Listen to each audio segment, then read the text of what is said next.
Good evening, everybody. Moving on from last classes. तो अभी तक हम 3 क्लास ले चुके हैं और उसी क्रम में हम आगे आपको बताने जा रहे हैं कि किस तरीके से इंटरव्यू में मैक्सिमम मार्क्स लाएं, किस तरीके से ऐसा करें कि इंटरव्यू बोर्ड के मेंबर्स को लग जाए कि you are the fittest person to be selected for the JPSC. Remember, इसमें बहुत कैंडिडेट होंगे तो फिटेस्ट तो आप सभी योग्य हैं, लेकिन अपने आप को योग्य के तौर पे प्रस्तुत कर रहे हैं कि नहीं कर रहे हैं, यही वह 15-20 मिनट और 30-35 मिनट का खेल है। वो अब बहुत आसान चीज है, अपने आप को थोड़ा सा डिसिप्लिन वे में रखना है, एक पॉजिटिव एटीट्यूड, एक पॉजिटिव बेंट ऑफ माइंड के साथ वहां पे रहना है, हमेशा ऑप्टिमिस्टिक रहना है और बहुत ही पोलाइट और फर्म मैनर में जवाब देना है। रिमेंबर, आपका बॉडी लैंग्वेज, आपका फेशियल एक्सप्रेशन सब बहुत इंपॉर्टेंट है। तो जैसे मैंने आपको बताया था, बहुत ऐसा पद है, पद के बारे में जैसे मैंने आपको बताया था, सब डिविजनल ऑफिसर सब के बारे में बताया था, बीडीओ के बारे में बताया था, ऐसा आपको पूछा जाएगा। आज भी हम उसी क्रम में आगे बढ़ रहे हैं कि जो एडमिनिस्ट्रेशन है,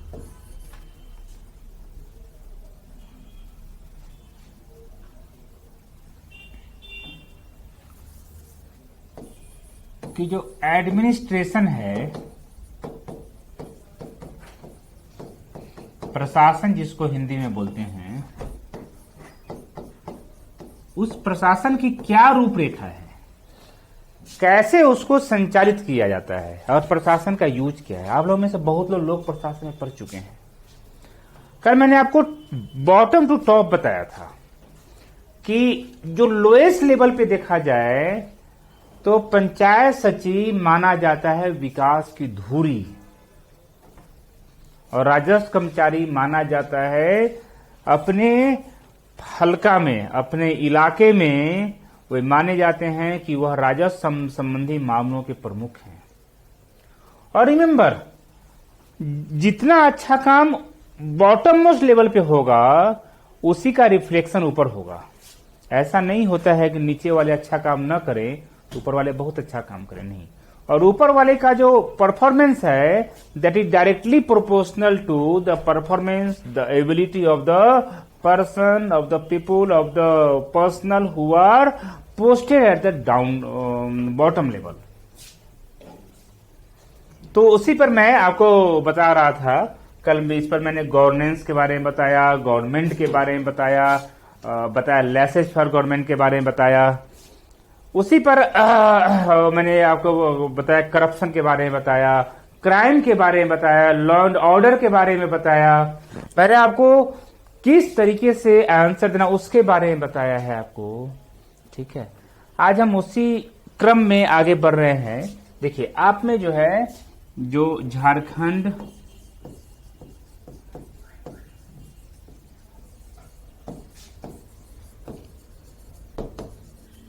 एडमिनिस्ट्रेटिव सर्विस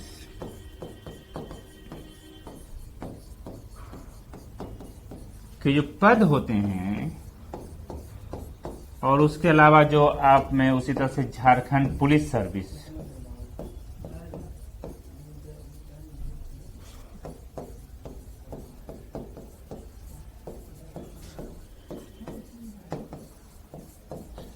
और इसी तरह से अन्य डिफरेंट जैसे मैं कल बताया था कि 44 और से 45 डिपार्टमेंट जनरली हर एक राज्य में जनरली लोकल कंडीशंस को लेकर 1-2 विभाग जो घटता बढ़ता रहता है। सभी राज्यों में सामान्य प्रशासन विभाग, जिसको कुछ जगह कार्मिक बोलते हैं, कुछ जगह उसको कार्मिक प्रशासनिक सुधार एवं राजभाषा विभाग बोलते हैं, डिफरेंट नाम है उसका। उसी तरीके से ये भूमि सुधार एवं राजस्व विभाग है, आपूर्ति विभाग है जिसमें खाद्य संरक्षण, उपभोक्ता संरक्षण ये सब आता है, आपदा प्रबंधन विभाग है, गृह विभाग है, मद्य निषेध है। बहुत मैंने इस तरह से 44-45 डिपार्टमेंट है। रजिस्टर निबंधन विभाग है, ठीक है। तो जो पदाधिकारी जो यहाँ से जेपीएससी के द्वारा पदाधिकारी का सिलेक्शन किया जाता है और उन पदाधिकारियों को डिफरेंट विभागों में उनको पोस्टिंग की जाती है डिपेंडिंग अपॉन देयर रैंक और डिपेंडिंग अपॉन देयर चॉइस। तो सवाल ये उठता है कि आखिर आपका काम क्या वहां पे है, कैसे आप काम करेंगे। और इसको समझने के लिए जो काम आपका करना है, इसको समझने के लिए थोड़ा सा ध्यान देना होगा आपको कि थोड़ा सा जैसे इंडिया में त्रिस्तरीय पंचायती राज व्यवस्था है, त्रिस्तरीय पंचायती राज व्यवस्था है, ठीक है। और सबसे ऊपर केंद्र सरकार, उससे नीचे राज्य सरकार, फिर जिला प्रशासन है, फिर जिला प्रशासन के बाद अनुमंडल प्रशासन है, अनुमंडल प्रशासन के बाद प्रखंड का प्रशासन है, और प्रखंड के बाद पंचायत का प्रशासन है। तो हम आते हैं थोड़ा सा नीचे से चलते हैं। जैसे आप सबसे नीचे उठाइए आप पंचायत।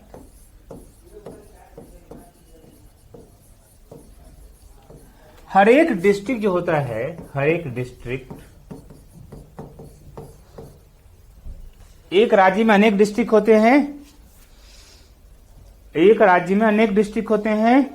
हर एक डिस्ट्रिक्ट को बांटा जाता है सब डिवीजन में। वो districts are divided into sub division. English में नाम यही है, हिंदी में इसको अनुमंडल बोलते हैं, कहीं पर यूपी में कुछ और बोलते हैं, लेकिन झारखंड में इसको अनुमंडल ही बोलते हैं।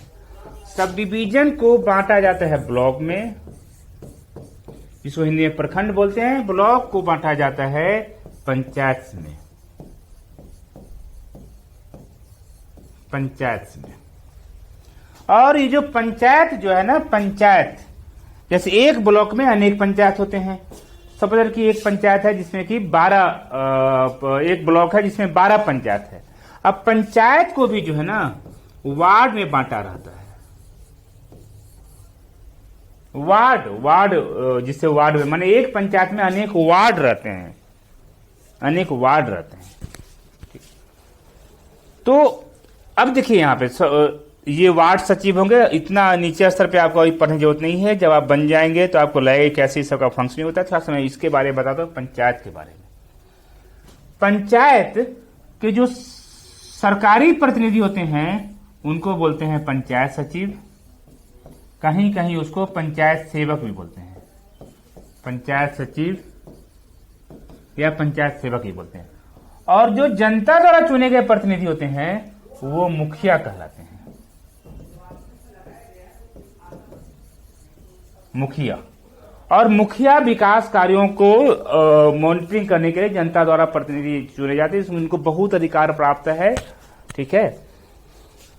और मैक्सिमम काम में बोला जाता है क्योंकि सरकार तो हर काम के लिए पंचायत सचिव, जैसे कल मैंने बताया कोई भी लेटर गवर्नमेंट ऑफ इंडिया का आता है ग्रामीण विकास मंत्रालय से, तो अल्टीमेटली उसको कंप्लायंस करने की जिम्मेदारी पंचायत सचिव की होती है। तो यह सरकार पंचायत सचिव को जिम्मेदारी सब सौंपती है कि तुम मुखिया जी के साथ मिलकर, माननीय मुखिया जी के साथ मिलकर उस काम को करवाओ, चाहे वो प्रधानमंत्री आवास योजना का क्रियान्वयन हो या अन्य विभागों क्रियान्वयन, ग्रामीण विकास के अंतर्गत जो आता है, ठीक है। उसमें अब उसका अलग विंग बना दिया गया है, उसको आप जब जाएंगे जॉब में तो पढ़ेंगे। तो आप समझ सकते हैं कि पंचायत सचिव ही विकास की धुरी होगा।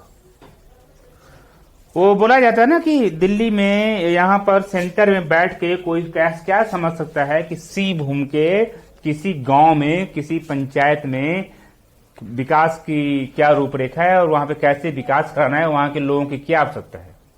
बहुत समझना आसान चीज नहीं है। इसलिए जब पॉलिसी मेकिंग होता है तो पॉलिसी मेकिंग में इंडिया एक इतना डाइवर्स कंट्री है कि इन सब चीजों को ध्यान में लेना उतना आसान चीज नहीं होता है। इसलिए बोला जाता है कि जो डेमोक्रेसी, जो हमारा डेवलपमेंट होना चाहिए, that should start from the bottom most level, ठीक है। तो पंचायत जी को सब कुछ पता होता है कि उनके यहाँ रोड कैसा होना चाहिए, स्कूल में क्या कैसी पढ़ाई होती है कि नहीं होती है, उनके यहाँ के निवासी कैसे हैं। एक पंचायत अगर बड़ा गांव है तो उस गांव में 2-3 पंचायत होते हैं, और अगर छोटा गांव है तो 6-7 गांव मिलकर एक पंचायत बनता है। दोनों चीजें हैं, एक पंचायत में ही बहुत गांव होता है और एक पंचायत में भी बहुत गांव होता है और एक गांव में भी बहुत पंचायत होता है। तो डिपेंड करता है उसके साइज पर, ठीक है। उसका एक उसका क्राइटेरिया फिक्स किया गया है। तो मैंने बताया था कभी और क्लासे में कि आज का जमाना जो है ना, सरकार या कोई भी यूपीएससी हो, बीपीएससी हो, जेपीएससी हो, यूपीपीसीएस हो, ये सब जो है ना एडमिनिस्ट्रेटर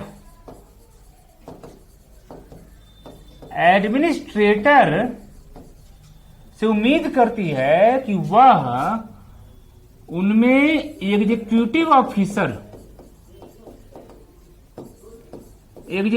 ऑफिसर का गुण हो, मैनेजरियल कैपेसिटी हो, प्रबंधकीय क्षमता उनके अंदर हो। इसलिए आप देखिएगा कि आप में से जो एमबीए किए रहेंगे उनको यूपीएससी में ज्यादा वेट दिया जाता है, कि माना जाता है कि इनके अंदर वो मैनेजमेंट स्किल है। और मैंने आपको शुरू से बताया, कहीं पर विधि व्यवस्था समस्या आती है तो विधि व्यवस्था का संधारण एक मैनेजरियल स्किल ही है, उसमें आपको मैनेजमेंट ही करना है। तो यही है एग्जीक्यूटिव ऑफिसर जो मैं बता रहा हूं। हर देखिए, एक कंसेप्ट बहुत ही पुराना है, लेकिन अब उस पर ज्यादा फोकस किया जा रहा है। जैसे क्या है, पंचायत सचिव, हिंदी में उसको कार्यपालक प्राधिकारी बोलते हैं एग्जीक्यूटिव ऑफिसर को। पंचायत सचिव अपने पंचायत के एग्जीक्यूटिव ऑफिसर होते हैं, कार्यपालक प्राधिकारी होते हैं। यानी कि नाम ही देखिए, एग्जीक्यूट करेंगे, हर प्रोग्राम्स एंड पॉलिसीज को एग्जीक्यूट करेंगे पंचायत सचिव ही, तभी तो उन्हें विकास की धुरी कहा जाता है। सिमिलरली जो ब्लॉक में जो हेड, ब्लॉक के जो सरकार के प्रतिनिधि होंगे उनको बीडीओ कहते हैं, ब्लॉक डेवलपमेंट ऑफिसर। और यहां पर एक त्रिस्तरीय पंचायती राज संस्था के अंतर्गत एक संस्था, इसका नाम होता है पंचायत समिति। और पंचायत समिति के जो मेंबर्स होते हैं वो लोग एक प्रमुख को चुनते हैं, तो जनता द्वारा चुनी गई ये इसके मेंबर जनता द्वारा चुने गए रहते हैं। तो ये पंचायत सचिव है, पंचायत समिति है। तो अब यहां पे प्रमुख होते हैं। तो बीडीओ जो है प्रखंड विकास प्राधिकारी, बीडीओ अपने ब्लॉक के पंचायत समिति के कार्यपालक प्राधिकारी होते हैं। समझिए जो मैं बता रहा हूं आपको कि किस तरीके से एग्जीक्यूटिव ऑफिसर का रोल है। यानी कि उस ब्लॉक में जो भी विकास का कार्य होगा उसको एग्जीक्यूट कराने की जिम्मेदारी ब्लॉक डेवलपमेंट ऑफिसर की होगी। सिमिलरली हर जगह एक समिति रहती है, जैसे पंचायत समिति है, जिस तरह से ग्राम पंचायत है, उसी तरह से जिला में आइए, जिला में आइएगा तो जिला में भी जिला परिषद होता है।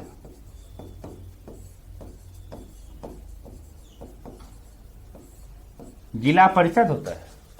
अब यहां पे सरकार द्वारा प्रतिनिधि दिए जाते हैं डीडीसी को, जनरली जहां जहां होते हैं उनको मुख्य कार्यपालक प्राधिकारी, जो उप विकास आयुक्त होते हैं वह जिला परिषद के मुख्य कार्यपालक प्राधिकारी भी होते हैं। यानी कि पूरे जिला, यह हम बता रहे हैं वो ग्रामीण क्षेत्रों का, क्योंकि देखिए एक बार ध्यान दीजिए, ग्राम पंचायत जो होता है ना, ग्राम पंचायत और ब्लॉक ये सब ग्रामीण क्षेत्रों के लिए होता है, ठीक है, शहरी क्षेत्रों के लिए नहीं होता है। नाम इसका है, ये सब ग्रामीण विकास विभाग का हायरार्की है, ठीक है, शहरी के लिए हम आगे बताएंगे। तो पूरे जिला में जो ग्रामीण क्षेत्रों का जो विकास की जो मुख्य जिम्मेदारी होगी, ठंडा है गर्म है सर, इसका गर्म ला दो, ठंडा है ना, हाँ ठीक है, ठंडा चाहिए था इसके बाद ला दो, चल ठीक। उसके मुख्य कार्यपालक प्राधिकारी जो डीडीसी होते हैं वो विकास आयुक्त होते हैं, ठीक है। और जो जनता, जो निर्वाचित प्रतिनिधि होते हैं उन्हें जिला परिषद अध्यक्ष बोला जाता है, जिला परिषद अध्यक्ष बोला जाता है, अध्यक्ष या अध्यक्षा।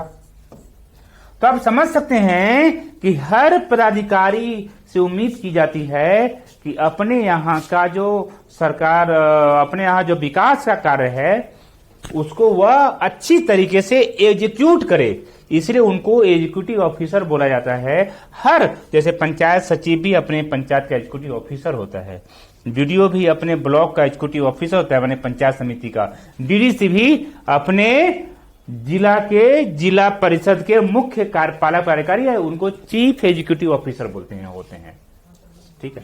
उसी तरीके से जैसे जिला का जो सर्वोच्च नीति नियामक संस्था जो होता है, जैसे भारत, जैसे केंद्रीय स्तर पर संसद है, राज्य स्तर पर विधानमंडल है, उसी तरीके से जिला स्तर माना जाता है, उसको बोलते हैं 20 सूत्री। पूरा ऐसा नाम है 20 सूत्री कार्यक्रम कार्यान्वयन समिति, 20 सूत्री कार्यक्रम कार्यान्वयन समिति, ये जिला स्तर पर होता है। तो इसके भी जो अध्यक्ष होते हैं वह सरकार द्वारा मनोनीत कोई प्रभारी मंत्री होते हैं जो कैबिनेट मिनिस्टर होते हैं। राज्य के जो कैबिनेट मिनिस्टर होते हैं उनको जिलों का प्रभार दिया जाता है और वही प्रभारी मंत्री 20 सूत्री के अध्यक्ष होते हैं। और 20 सूत्री के सचिव माने सदस्य सचिव कौन, जो मैंने बताया था, पंचायत सचिव हो चाहे सचिव हो, एग्जीक्यूटिव ऑफिसर हो, तो 20 सूत्री के जो सदस्य सचिव होते हैं वह होते हैं वहां के डिप्टी कमिश्नर या जिला पदाधिकारी कहीं के, ठीक है, डिप्टी कमिश्नर या डिस्ट्रिक्ट मजिस्ट्रेट, ठीक है। तो आप समझ सकते हैं कि जो सरकार द्वारा जो पदस्थापित जो पदाधिकारी वहां पे हैं उनको पॉलिटिकल एग्जीक्यूटिव के अंदर में काम करना है। इसलिए बोला जाता है, ध्यान रखिएगा कि जो पॉलिटिकल एग्जीक्यूटिव है, जो राजनीतिक कार्यपालिका है, ध्यान दिए कि कार्यपालिका का एक पार्ट है, जो हमारे माननीय मंत्री हैं, जो हमारे माननीय मुखिया हैं और जो जिला परिषद अध्यक्ष हैं, जो माननीय प्रमुख हैं, जो माननीय जिला परिषद अध्यक्ष या अध्यक्षा हैं, वो सभी कार्यपालिका के पार्ट है। आप उनके अंदर में आपको काम करना है। हायरार्की में आपसे कहीं ऊपर होते हैं वो, प्रोटोकॉल में आपसे कहीं ऊपर होते हैं वो। डिस्ट्रिक्ट मजिस्ट्रेट से प्रोटोकॉल में ऊपर प्रभारी मंत्री होंगे, डीडीसी से प्रोटोकॉल में ऊपर जिला परिषद माननीय जिला परिषद अध्यक्ष या अध्यक्षा होंगी, बीडीओ से प्रोटोकॉल में ऊपर पंचायत सचिव प्रमुख होंगे, पंचायत सचिव पंचायत समिति प्रमुख हैं, पंचायत सचिव से प्रोटोकॉल में ऊपर मुखिया होंगे। तो इसलिए ध्यान दीजिएगा, चूंकि डेमोक्रेसी है और डेमोक्रेसी में जो है ना, प्रजातंत्र में राजनीति से घृणा बहुत गंदी चीज है। आप राजनीति से घृणा नहीं कर सकते हैं, गलत चीज है। अरस्तु ने बहुत साल पहले बोला था, एरिस्टोटल ने, कि man is social hence political, means man is social hence political. जो आप लोग फिलॉसफी पढ़े होंगे या लॉजिक जानते होंगे तो ये कहता है कि if you are not political, if you are not political this means you are not social. देखिए कितनी, अरस्तु ने कितनी बड़ी बात बताया था कि आप सामाजिक आदमी हैं इसलिए आप राजनीतिक आदमी हैं। यानी कि अगर आप राजनीति में आपको विश्वास नहीं है तो आप सामाजिक हो ही नहीं सकते। अब मैंने आपको बताया कि कोई पदाधिकारी अगर ये सोच ले कि वह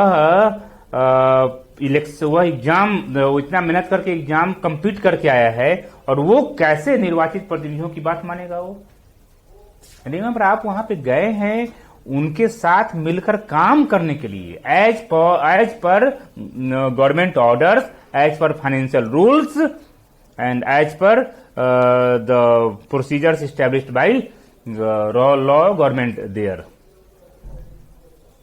अब इसका मतलब ये नहीं कि आप अपनी इंटीग्रिटी से समझौता करिए, यहीं तो आपकी इंटीग्रिटी देखी जाती है कि आप कितना अच्छा काम करते हैं। You have to get the work done. आप ये नहीं आप आरोप लगा सकते हैं कि संबंधित पंचायत के मुखिया जी अच्छा काम नहीं करते, आरोप नहीं लगा सकते हैं, या एक्सक्यूज है, अनपार्डनेबल, अक्षम्य। आपको सरकार ने क्यों बनाया है बीडीओ या एसडीओ या डिप्टी कलेक्टर या एसडीएम या डीएम?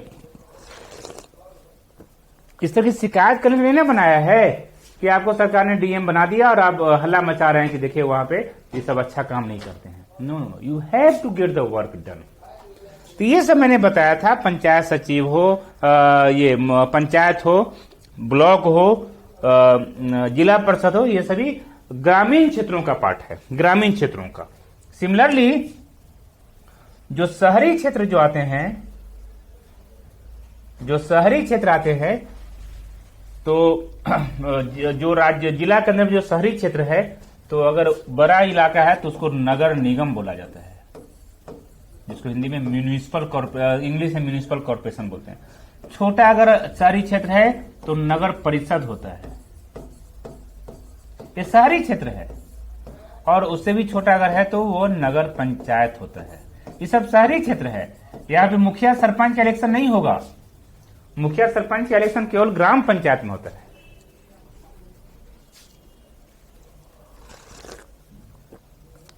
ठीक है, तो यहां पे जो सरकार द्वारा भेजे गए प्रतिनिधि होते हैं उन्हें बुलाया जाता है म्युनिसिपल कमिश्नर। Municipal commissioner. नगर आयुक्त जो जनरली ज्वाइंट सेक्रेटरी रैंक होते हैं या आईएएस ऑफिसर होते हैं, या अगर झारखंड एडमिनिस्ट्रेटिव सर्विस के हुए भी तो सीनियर जेएस ऑफिसर होते हैं, या अगर नगर विकास सेवा के हुए, देखिए ध्यान दीजिएगा, वो सारा जो मैंने बताया था पंचायत, पंचायत समिति और ब्लॉक ये सब ग्रामीण विकास विभाग का पार्ट था। अब आ रहा है नगर विकास विभाग का पार्ट है, नगर विकास विभाग, ठीक है ना, अर्बन डेवलपमेंट डिपार्टमेंट। तो अगर नगर विकास सेवा जैसी बात, इस बार पद जो है वो असिस्टेंट म्युनिसिपल कमिश्नर का पद है, तो उसमें जो सीनियर मोस्ट होते हैं वो म्युनिसिपल कमिश्नर होते हैं। और यहां पे जो जनता द्वारा निर्वाचित प्रतिनिधि होते हैं उनको, जनता मीन्स इनडायरेक्ट रूप से जनता चुनती है, वैसे तो नगर निगम का अलग अलग क्षेत्र बटा हुआ रहता है, सभी से चुन के आते हैं मेंबर्स और सभी मिलकर मेयर बनाते हैं, इनको बोलते हैं महापौर। और याद रखिएगा महापौर की बहुत बड़ी भूमिका है। पूरे शहर का विकास, गांव का नहीं, शहर का विकास माना जाता है कि महापौर के इच्छा एवं आदेश के अनुसार ही होगा।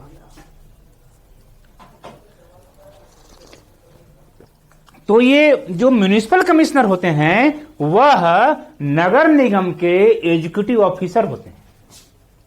उनका काम है नगर निगम की प्रोग्राम्स एंड पॉलिसी को एग्जीक्यूट करवाएं, क्रियान्वित करवाएं, कार्यान्वित करवाएं। ठीक है। सिमिलरली नगर परिषद, नगर परिषद में भी जो प्रतिनिधि बन गए, जो सरकार द्वारा भेजे गए जो पदाधिकारी होते हैं, सरकार द्वारा जो भेजे गए पदाधिकारी होते हैं,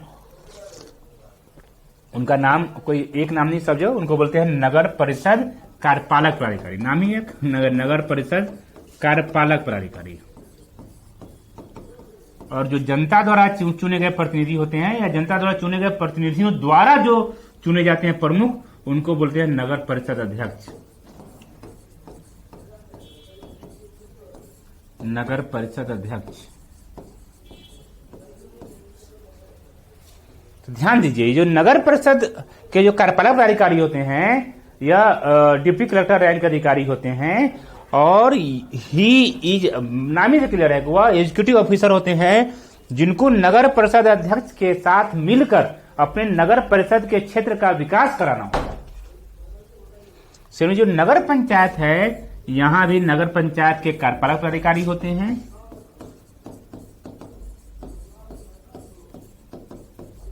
और नगर पंचायत के अध्यक्ष होते हैं जो निर्वाचित प्रतिनिधि होते हैं। तो इसे बोला जाता है, देखिए ध्यान दीजिए कि politics is movers and shakers of Indian democracy. जो इंडियन डेमोक्रेसी का मूवर्स एंड शेकर्स है पॉलिटिक्स। आप पॉलिटिक्स से घृणा नहीं कर सकते हैं और आप नहीं बोल सकते हैं कि हम पढ़ लिखे कितना अच्छा माहौल में पढ़े लिखे कितना अच्छा चीज पढ़े और मुझे कितना गलत माहौल में हमको अपना नौकरी करना पड़ा। रिमेंबर, नो, ये माना जाएगा आपके पर्सनालिटी का नेगेटिव पार्ट माना जाएगा।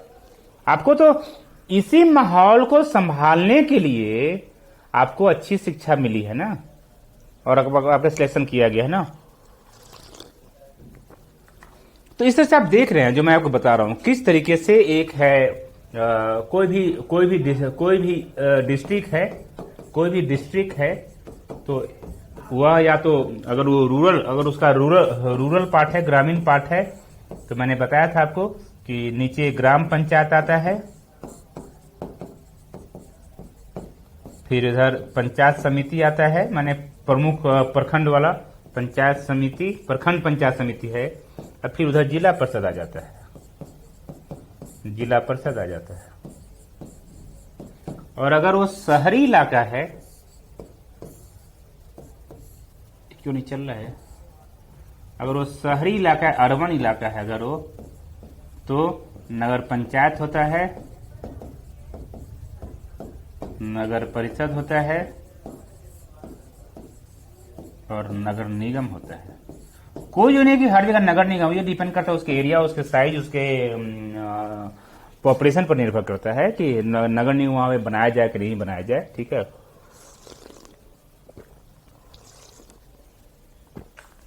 तो आपकी जो प्रतिनियुक्ति होगी, जो आप जेपीएससी एग्जाम दे रहे हैं, आपकी प्रतिनियुक्ति कहीं भी हो सकती है, आपका पदस्थापन कहीं भी हो सकता है। और जो 44, 45, 46 डिपार्टमेंट जो मैंने बताया है आपको, उसमें भी आपका पदस्थापन हो सकता है, प्रतिनियुक्ति हो सकती है। आपका काम ही है कि सरकार के काम को आप अच्छी तरह से निष्पादित करें, जनहित के कार्यों को आप आगे बढ़ाएं, जनहित के मामलों को आप आगे बढ़ाएं। ये आपका काम है। लोक व्यवस्था को आप सुदृढ़ करें, जो मैंने कल आपको बताया था। तो मुझे लगता है कि इतना चीज आपको ये सब समझ में आ गया होगा। यह बहुत ही बेसिक चीज मैंने बताया है, जो आपको इतना इंपॉर्टेंट एक तरह से एक आइडिया जनरेट कर होगा आपके माइंड में कि आप जब भी जवाब देंगे तो सोच के जवाब देंगे। आप कंफ्यूजन नहीं होंगे कि वीडियो का काम आप दे देंगे शहरी इलाके में। नो नो नो, वीडियो का काम सीमित है ग्रामीण क्षेत्रों तक। उसी तरीके से नगर आयुक्त का काम सीमित है शहरी क्षेत्रों तक। पूरे जिला के हेड होते हैं, जो मैंने बताया था आपको, डीएम होते हैं, डिस्ट्रिक्ट मजिस्ट्रेट। और जिला के जो सर्वोच्च नीति निर्धारण बोले या नीति नियामक बोले जो संस्था है, वो संस्था जो है ना, विस्तृत कार्यक्रम क्रियान्वयन समिति होती है। बहुत एंशिएंट लीगेसी इसका चल रहा है, इंदिरा गांधी के समय से ही, भूतपूर्व प्रधानमंत्री श्रीमती इंदिरा गांधी के समय से ही चल रहा है। ठीक है, तो इतना आप लोग समझ गए होंगे। इसके बारे में जैसे जैसे आप देखिए, ये सब एक दिन की चीज नहीं जो आप समझ पाइएगा एकदम। इसको तो समझने के लिए क्या है कि इससे आपको जुड़ना पड़ेगा। और आप लोगों से बहुत लोग आपके घर में बहुत घरों में मुखिया होंगे, सरपंच होंगे, सब होंगे। सरपंच जहां पे आते हैं वह बेसिकली जुडिशियल विंग हो जाता है, न्यायपालिका का विंग हो जाता है। ग्राम पंचायत का न्यायपालिका का विंग सरपंच के हेड, न्यायपालिका के विंग के हेड सरपंच होते हैं।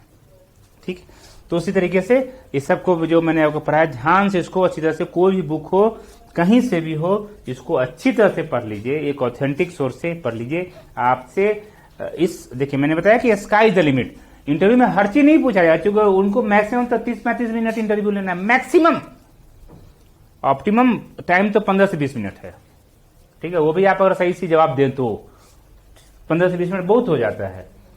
तो अगर ये सब हर चीज आपसे नहीं पूछेंगे, लेकिन जो चीज आपसे पूछेंगे आपको लगेगा कि अगर आपके पास नॉलेज है पहले से हर चीज का, तो आपको फायदा हो जाएगा। आपको जवाब देना, आपका जवाब काफी बैलेंस्ड वे में होगा, डिसिप्लिन वे में होगा, और वह आपका जो इंटरव्यू होगा वह मार्क्स फेचिंग होगा, आपको अच्छा नंबर मिल सकता है, मिलेगा।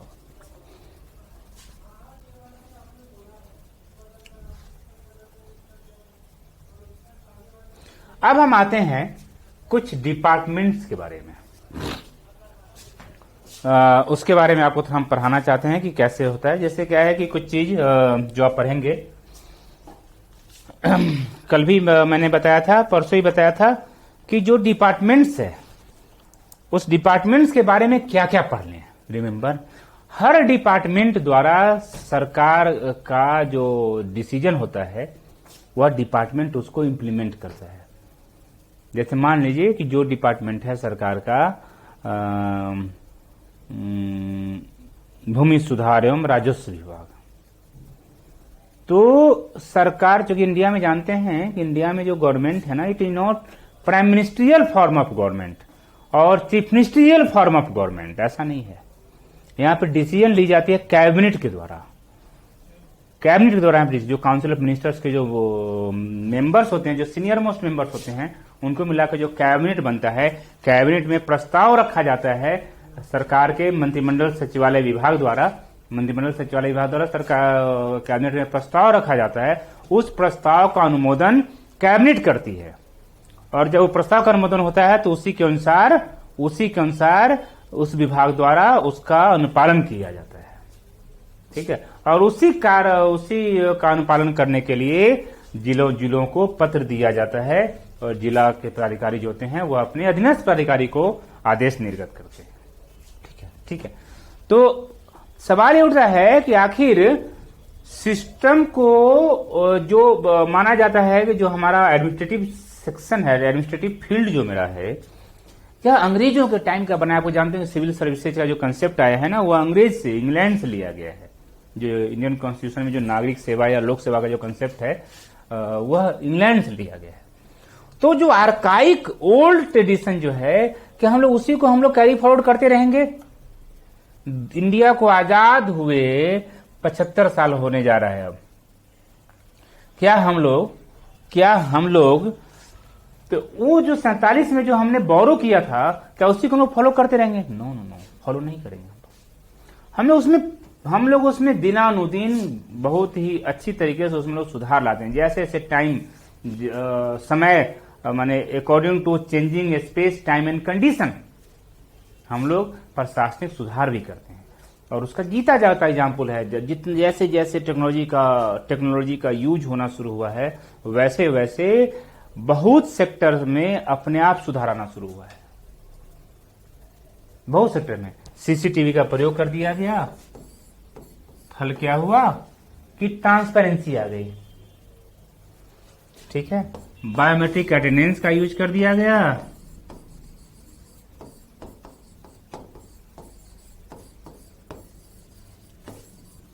फल क्या हो गया कि लोगों का जो लेट लतीफी था, जो ऑफिस में लेट लतीफी जो थी वो नहीं रहा। और अगर कोई अभी भी आदतन लेट लतीफ आते हैं तो पकड़ में आ जाते हैं। माने एक होता है ना कि ह्यूमन इंटरवेंशन। टेक्नोलॉजी के यूज से क्या होता है कि ह्यूमन इंटरवेंशन मिनिमम हो जाता है। इसको मिनिमम कर देता है टेक्नोलॉजी।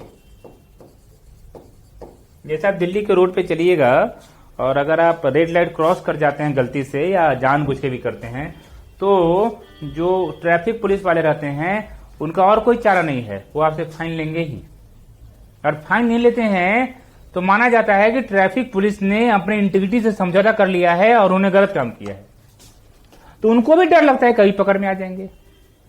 कारण क्या है कि हर चीज यहां पे मैंने नहीं बोला था कि इनविजुअल व्यूअर है, देखने वाला है।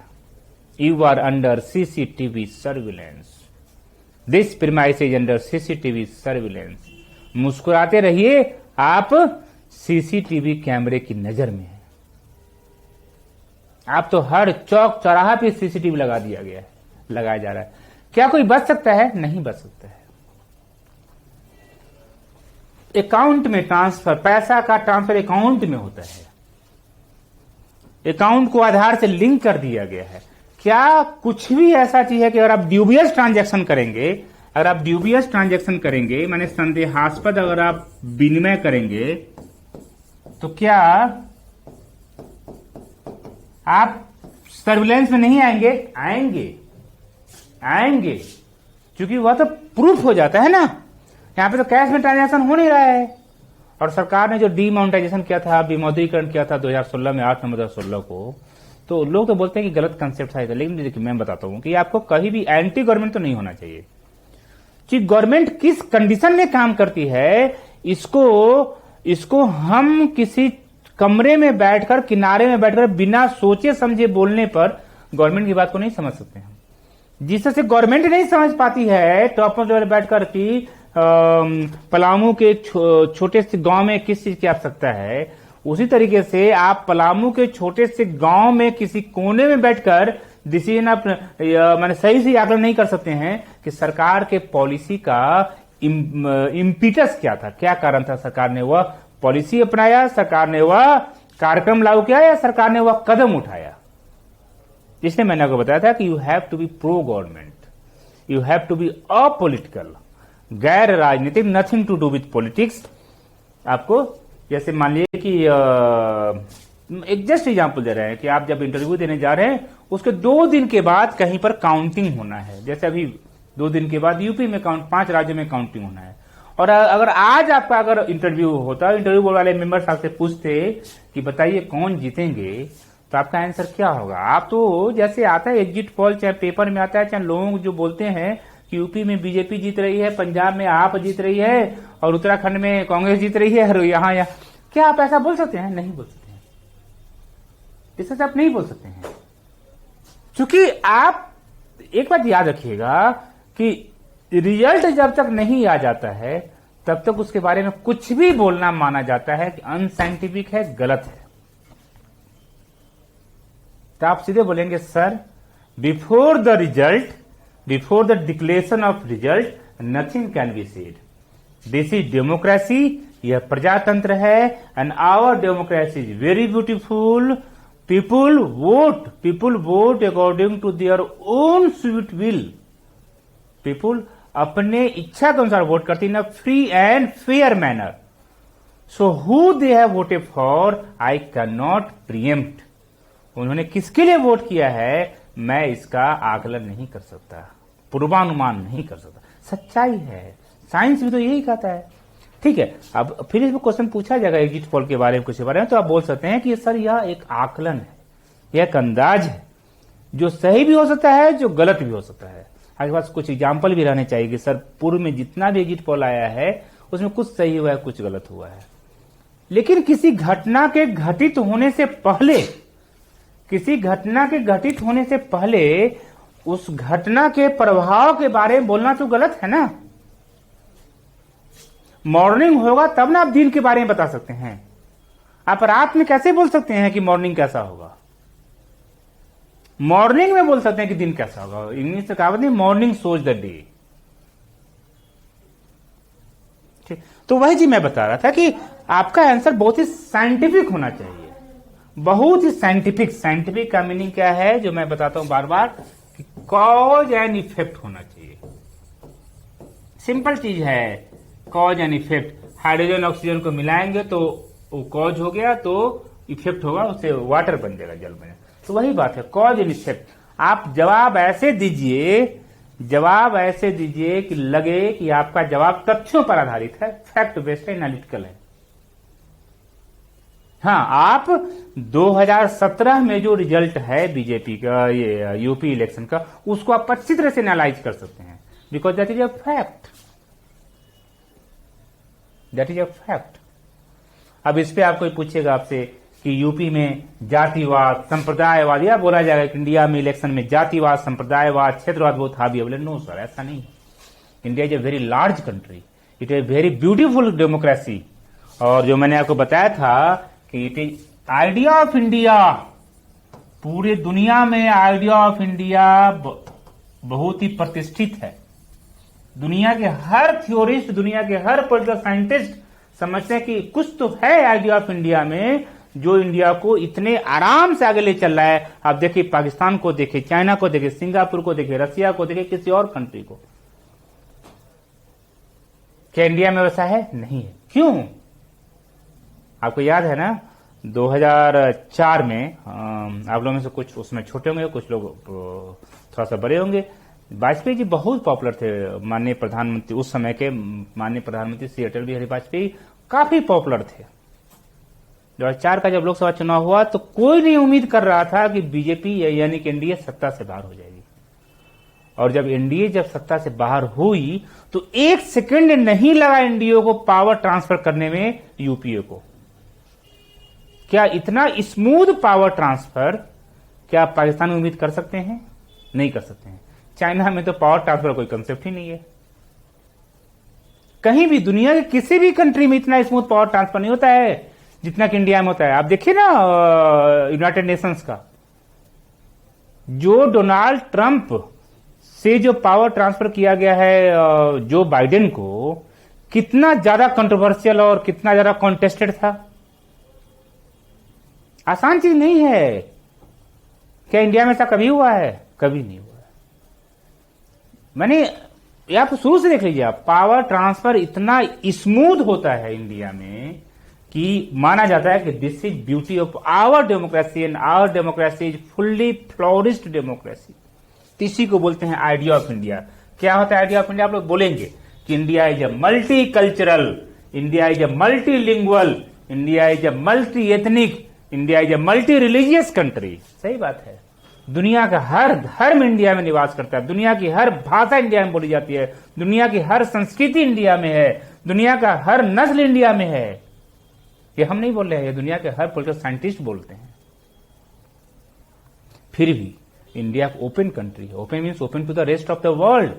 दुनिया का कोई आदमी, कोई फिलोसफर अमेरिका से आता है, इंडियंस के बीच में भाषण देता है। इंडियंस को अगर वो चाहे जैसा भाषण दे, वो एंटी गवर्नमेंट बोले या प्रो गवर्नमेंट बोले, इंडियंस उनकी बातों को सुनते हैं, उनकी बातों से प्रभावित होते हैं और वह अमेरिकन बाहर चला जाता है।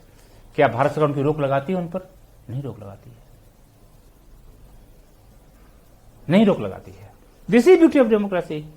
कि यह कम बड़ी बात नहीं है कि इतना बड़ा एक डाइवर्स कंट्री है और उसमें लोगों को स्वतंत्रता हासिल है और हम एक हैं।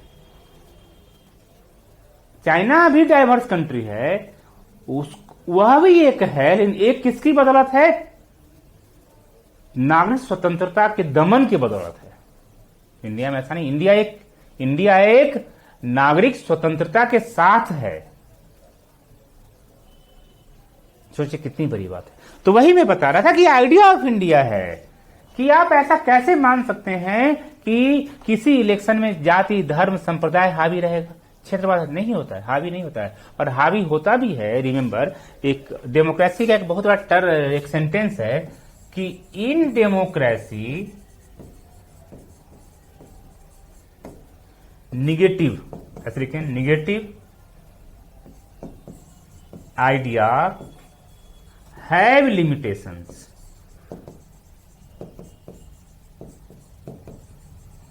क्या लिमिटेशन है नेगेटिव आइडिया का? सपोज दैट कोई पॉलिटिकल पार्टी धर्म के नाम पे आगे बढ़ गई, या जाति के नाम पे आगे बढ़ गई, या क्षेत्र के नाम पे आगे बढ़ गई, या कुछ और ऐसे वाद के नाम पर आगे बढ़ गई हो। क्या होगा पता है आपको? एक समय आने के बाद, 5 साल के बाद, चाहे 10 साल के बाद या 20 साल के बाद ही उस पार्टी को लग जाए कि वह अप्रासंगिक हो गया। आइंस्टीन ने, अल्बर्ट आइंस्टीन ने बहुत साल पहले एक बहुत अच्छा सेंटेंस बोला था। Although he was a physicist, he was a famous scientist, but उन्होंने बोला था कि you can be fool some of the people all the time and all the people some of the time, but not all the people all the time. माने आप कुछ लोगों को हमेशा के लिए मूर्ख बना सकते हैं और सभी लोगों को कुछ समय के लिए मूर्ख बना सकते हैं, लेकिन आप सभी लोगों को हमेशा के लिए मूर्ख नहीं बना सकते हैं। और यही लिमिटेशन है डेमोक्रेसी में नेगेटिव आइडिया का। आप एग्जाम्पल लीजिए ना, भारतीय जनता पार्टी जिसके बारे में माना जाता है कि वह राम मंदिर के मुद्दे पर आगे बढ़ी और 2 से उसके पास में 85 सीट हुआ, 85 से फिर उसके बाद से सरकार बनाई इंडिया का, फिर उसके बाद से अपना सत्ता में आई। आपको पता है वह भारतीय जनता पार्टी को जब लग गया कि अपनी विचारधारा को विस्तृत और सर्वव्यापी किए बिना वह सत्ता में नहीं आ सकती है, उसे इसी तरीके से कोलिशन गवर्नमेंट में कोलिशन पार्टनर्स के दबाव तले सरकार बनाना पड़ेगा, 23-24 पार्टी के दबाव तले। तो भारतीय जनता पार्टी को पता है कहीं भी राम मंदिर का मुद्दा नहीं उठाती है, कहीं भी इन्फॉर्म सिविल कोड का मुद्दा नहीं उठाती है, कहीं भी भारतीय जनता पार्टी ये सब मुद्दा नहीं उठाती। क्या उठाती है? उमा भारती जब Madhya Pradesh chief minister election की जब वो चीफ मिनिस्टर कैंडिडेट थी, इलेक्शन में गई थी, तो बोली थी मेरा नारा बिजली, सड़क और पानी है। उमा भारती। बीजेपी आर्टिकल 370 में उस संशोधन लाने का क्या कारण था? क्योंकि जनमानस की आवाज थी। क्या बीजेपी राम मंदिर में कोई बात उठाती नहीं उठाती है? अभी यूपी में चुनाव हो रहा है, क्या राम मंदिर मुद्दा है? नहीं है। पंजाब में चुनाव हो रहा है, कोई मुद्दा है? सब नहीं है। ये तो हमारी डेमोक्रेसी की ताकत है, ब्यूटी। यही बोला था कि we are proud of being the citizen of the most beautiful democratic country of the world. We are proud. ये सच्चाई है, यह जो हम आपको बता रहे हैं सच्चाई है। ठीक है। तो अब बीजेपी क्या मुद्दा उठाती है? इंस्टेंट ट्रिपल तलाक। सही बात है। जो प्रोग्रेसिव हैं, जो समझते हैं बातों को कि जी जिस तरीके से दहेज प्रथा गलत है, जिस तरीके से बाल विवाह गलत है, जिस तरह सती प्रथा गलत है, उसी तरीके से किसी भी समाज में किसी भी सेक्शन में कुछ भी बुराई है तो उसको दूर करने के लिए आवाज उठनी चाहिए। तो इंस्टेंट ट्रिपल तलाक का मुद्दा उठाया, कितनी बड़ी बात हुई। ठीक, शिवसेना एक पॉलिटिकल पार्टी है। आप सोचिए कि इंडिया की ब्यूटी की तो ताकत है, ये इंडिया की डेमोक्रेसी की ताकत ही तो है कि जो पूरी तरीके से एंटी कांग्रेस है, कांग्रेस के साथ सरकार बनाई है यूपी में, महाराष्ट्र में। आसान आपको लगता है? क्यों? कि शिवसेना को समझ में आ गया कि एक लिमिटेशन है, मेरा जो पॉलिसी से एक लिमिटेशन है। अब क्या है ना कि जो 91 से पहले का जो इंडिया था और 91 के बाद का जो इंडिया, दोनों में जमीन आसमान का अंतर है। पहले एक हुंकार एक नेता मारते थे और रोड पे 50,000 लोग आ जाते थे। आज एक हुंकार मारेंगे और सभी लोग अपने मोबाइल पे, व्हाट्सएप पे सुनेंगे जरूर, लेकिन किसी के पास टाइम नहीं रहेगा रोड पे जाने का। क्यों? सब अपने अपने मोबाइल में बिजी रहेंगे काम करने में, सब कंप्यूटर में बिजी रहेंगे, सब इकोनॉमिक क्षेत्र में सभी सक्रिय हैं, आर्थिक क्षेत्र में। तो ये शिवसेना को समझ में आ गया, आरजेडी को समझ में आ गया, कांग्रेस को समझ में आ गया, कम्युनिस्ट को समझ में आ गया। तो कौन सा ऐसा पॉलिटिकल पार्टी है इंडिया में जिसको कि अपना लिमिटेशन नहीं समझ में आया? मेरे एक प्रोफेसर थे, वो दिल्ली यूनिवर्सिटी में थे, तो बार बार बोलते थे कि देखिए इंडिया में दो ही पॉलिटिकल पार्टी है, इंडिया में दो ही पॉलिटिकल पार्टी है जो कहीं भी कि इंडिया के किसी भी कोने में जाकर लोगों के साथ उठ बैठकर खाना पीना खा सकती है और अपना कैंडिडेट खड़ा कर सकती है। वो है कांग्रेस और एक है कम्युनिस्ट। क्यों? चूंकि इन दोनों के साथ कोई वाद नहीं जुड़ा हुआ था, उस तरह का वाद। इसलिए क्या माना जाता था कि कांग्रेस वाले इंडिया के हर लोकसभा क्षेत्र पे कांग्रेस को कैंडिडेट मिल जाएगा, चाहे नॉर्थ ईस्ट हो, चाहे साउथ हो, चाहे वो नॉर्थ हो, चाहे वेस्टर्न इंडिया हो। एक समय में बीजेपी को तो 543 लोकसभा क्षेत्र में कैंडिडेट नहीं मिलता था, क्योंकि राम मंदिर के मुद्दा पे कितना कैंडिडेट उसको मिलना है।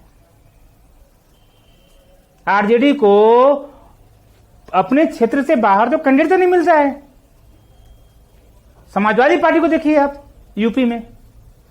तो इसलिए हर पॉलिटिकल पार्टी जैसे जैसे समय बदलता है, जैसे वैसे हमारी जनता, हमारे मतदाता जागरूक होते हैं, वैसे वैसे हर पॉलिटिकल पार्टी को विवश होना पड़ता है अपनी विचारधारा में बदलाव लाने का, अपने आप को सर्वव्यापी करने के लिए।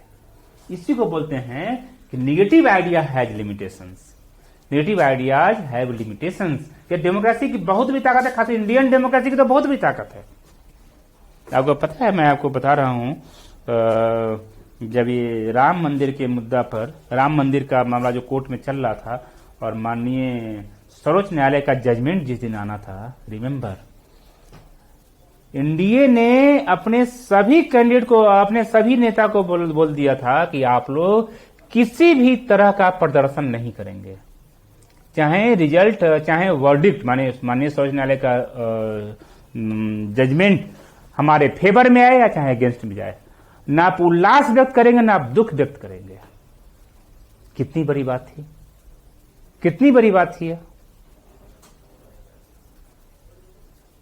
यही माना जाता है इंडियन डेमोक्रेसी की ताकत, इंडियन डेमोक्रेसी की ब्यूटी, और यही भारतीयों की सबसे बड़ी ताकत है, आइडिया ऑफ इंडिया। एक बार मैं कोई एक आर्टिकल पढ़ रहा था, जब गुजरात में दंगा हुआ था 2002 में, तो लोग हल्ला, ऐसा हुआ था कि वहां की सरकार अच्छा नहीं काम कर, हम किसी देख पाइए कि मैंने आपको बताया था कि आंसर हमेशा पॉलिटिकल होगा। आपको देश के लिए बोलना है, आपको देश के लिए बोलना है, तो देश के लिए कैसे बोलना है वही मैं बता रहा हूं कि हल्ला मचा कि वहां की सरकार अच्छा नहीं काम कर रही है, तो किसी एक खास धर्म के लिए काम कर रही है, कि खास सेक्शन के लिए काम कर रही है, तरह तरह की बातें आ रही थी। न्यूयॉर्क टाइम्स अमेरिका, सोचिए कि एक बाबू मंगल ना को न्यूयॉर्क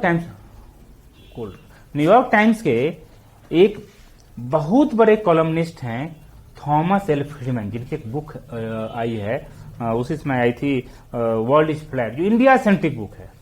तो बोलते हैं world is not round now, it is flat. क्यों? चूंकि opportunities for everyone are uniform now, माने एक इंडियंस को वही अवसर उपलब्ध है जो एक अमेरिकन को अवसर उपलब्ध है ड्यू टू ग्लोबलाइजेशन। कभी इसको डिटेल में चर्चा करेंगे। तो उन्होंने लिखा था न्यूयॉर्क टाइम्स के कॉलम में, मैंने एक संपादकीय में लिखा था, न्यूयॉर्क टाइम्स के कॉलमनिस्ट हैं, कि do you know what happened in Gujarat, क्या आप जानते हैं गुजरात में क्या हुआ?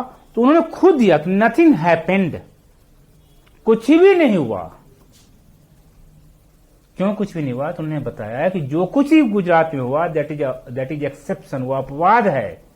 इंडिया में 15 करोड़ मुसलमानों को 85 करोड़ हिंदुओं के साथ 150 सालों से अधिक सालों से साथ साथ रहने का अनुभव है, और वो लोग अच्छी तरह से रह रहे हैं। और जिन्होंने इस पे गलती किया है उस पर कानून के अनुसार, रूल ऑफ लॉ के अनुसार उन पर कार्रवाई हो रही है, चाहे वो उस समय के वहां के मुख्यमंत्री हों, चाहे वहां के कोई और पॉलिटिकल पार्टी के मेंबर हों, चाहे पीड़ित समुदाय के मेंबर हों, जिनका मैंने बताया ना, अपराध के समानुपात में आपको दंड मिलेगा ही। आपको उस प्रक्रिया से आप तो गुजरेंगे ही, भले ही आप उसमें अगर आपका कोई अपराध सिद्ध नहीं हो पाता तो बरी हो जाएंगे। तो यह तो रूल ऑफ लॉ है, दिस इज नोन एज कानून का शासन। तो कानून के शासन को इतना आप लोग ओवर जनरलाइज मत कर दीजिए, यह बहुत ही सैक्रोसैंक्ट टर्म है, एकदम परम पवित्र टर्म है कानून का शासन। इंडिया में है कानून का शासन, और सुप्रीम कोर्ट ने तो बोला है कि यह तो हमारे बेसिक स्ट्रक्चर का पार्ट है। कानून का शासन है, चाहे वो झारखंड हो, चाहे बिहार हो, चाहे महाराष्ट्र हो, चाहे यूपी हो, चाहे पंजाब हो। गलत करने वाले कानून की नजर में अगर गलत हो जाएंगे तो उन पर कार्रवाई होगी।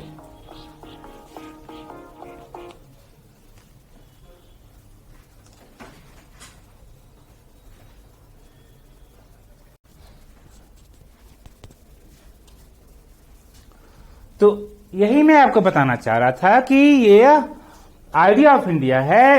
अगर आपसे कोई क्वेश्चन पूछता है, मैंने बताया आपको कि उस समय अगर देखिए, इंडिया एक ऐसा कंट्री जो हमेशा चुनाव मोड में रहता है, कभी पंचायत चुनाव, कभी विधानसभा का चुनाव, कभी लोकसभा का चुनाव, कभी नगर क्षेत्र का चुनाव, हमेशा चुनाव मोड में रहता है, कभी किसी समिति का चुनाव। अच्छी बात है ना, यही तो इंडिया की ताकत है। तो आपसे ऐसा क्वेश्चन जब पूछा जाएगा तो remember you have to ascertain there no no no no, India में कुछ भी गलत नहीं हो सकता है। एक बार 2007-8 की बात है या कभी की बात है, मैं भूल रहा हूं,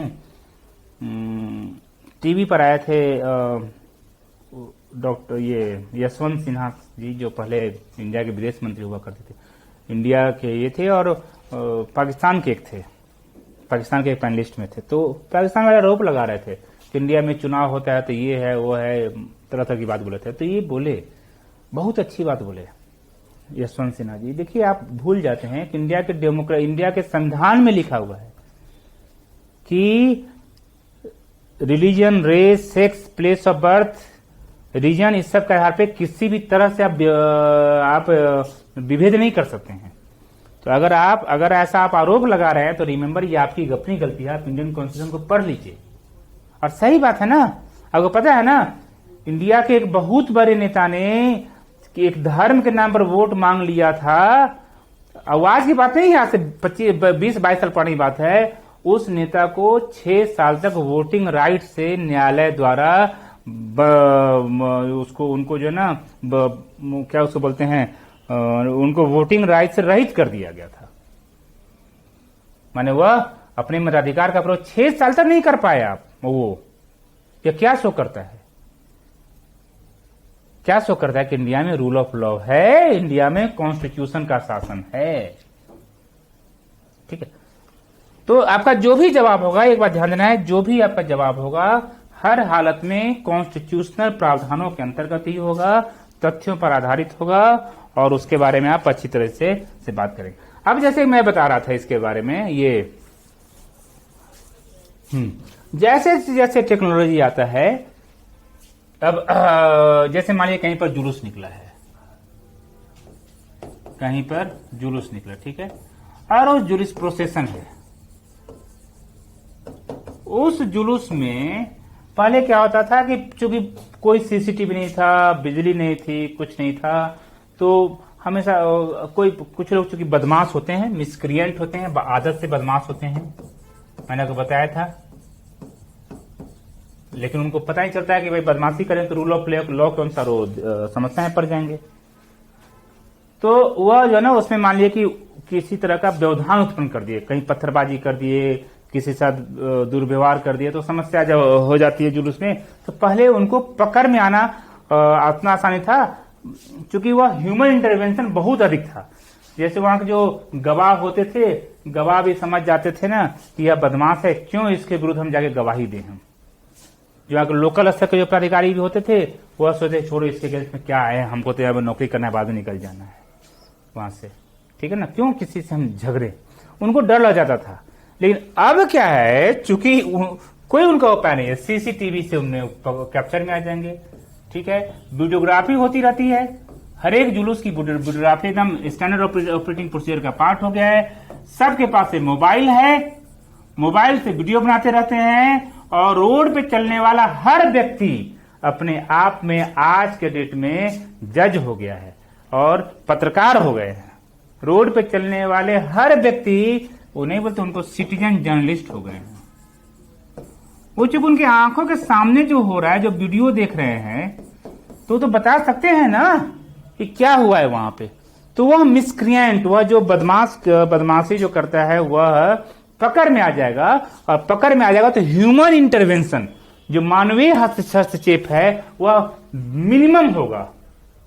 क्योंकि जब नहीं बोलते हैं कि साक्षातम किम प्रमाणम, जब सीसीटीवी में पकड़ में आ गया कि इन्होंने ही विधि व्यवस्था में समस्या उत्पन्न किया, इन्होंने पत्थरबाजी शुरू किया, इन्होंने भड़काया लोगों को, तो क्या वहां के लोकल लोग इनसे डर कर क्या इनको बचा पाएंगे? क्या ये बच जाएंगे? नहीं बच पाएंगे।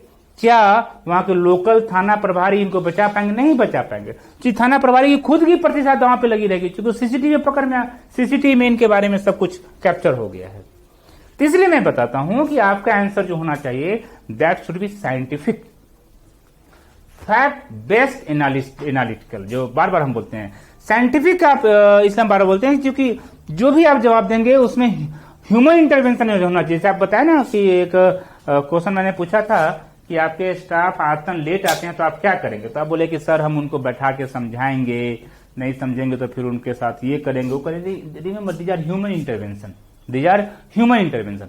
आपको ह्यूमन इंटरवेंशन नहीं करना है, आपको क्या करना है, आपको टेक्नोलॉजी का यूज करना है, आपको टेक्नोलॉजी का यूज करना है। जुलूस निकल रही है, जुलूस निकली तो आप क्या करेंगे, जुलूस वालों को बोले कि वहां पे हम अपने बल के द्वारा, अपने दिमाग के द्वारा उन लोगों को कंट्रोल करें। No no no no no, this is not required at all. Human intervention तो मिनिमम होना चाहिए। यही तो आज के समय की जरूरत है। टेक्नोलॉजी का ही यूज करना चाहिए। E governance, IT enabled service, ये सब क्यों है? बोला था आसमान से आपको देखा जा रहा है। अब बिहार में यह है कि शराब को पकड़ने के लिए ड्रोन का यूज किया जा रहा है। ठीक है, लोग जो बदमाश है वो तो करेंगे ही ना बदमाशी। कुछ लोग तो हमेशा बदमाशी करते रहते हैं। तो क्या उसे सरकार की जो संकल्पना है, सरकार का जो विश्वास है, सरकार का जो विल पावर है, वो कमजोर हो जाएगा? नहीं हो सकता है। जिनको बदमाशी आज करे वो कल पकड़ में आ ही जाएंगे। वो कितना दिन बच जाएंगे? वो रूल ऑफ लॉ से खिलवाड़ नहीं करना चाहिए, कानून से खिलवाड़ कभी नहीं करना चाहिए। कभी न कभी पकड़ में आ ही जाएंगे आप। ठीक, आप दिल्ली मेट्रो में, अगर आप दिल्ली में आते हैं, आप दिल्ली मेट्रो में तो आप विदाउट टिकट आप चढ़ ही नहीं सकते हैं। आप दिल्ली मेट्रो में तो आप विदाउट टिकट आप चढ़ ही नहीं सकते हैं, आ ही नहीं सकते हैं। आप आएंगे तो पकड़ में आ जाएंगे आप। उसी तरीके से जो आजकल जो नई नई जो ट्रेन सब आई है, उसमें विदाउट टिकट आप नहीं जा सकते हैं। जिस दिन रेलवे स्टेशन के गेट पर ह्यूमन इंटरवेंशन जो बहुत ज्यादा है, इसलिए तो आप चले जाते हैं विदाउट टिकट, आप प्लेटफॉर्म पे चले जाते हैं या ट्रेन में घुस जाते हैं। जिस दिन वह टेक्नोलॉजी ड्रिवन हो जाएगा, उस दिन आप विदाउट टिकट नहीं जा सकते हैं, एकदम नहीं जा सकते हैं। आप कभी मेट्रो में चढ़ के देखिए विदाउट टिकट, संभव ही नहीं है। Got it? चलिए, तो इसी को हम आपको समझाना चाह रहे थे कि किस आपका जो जवाब होगा, दैट शुड बी 100% साइंटिफिक।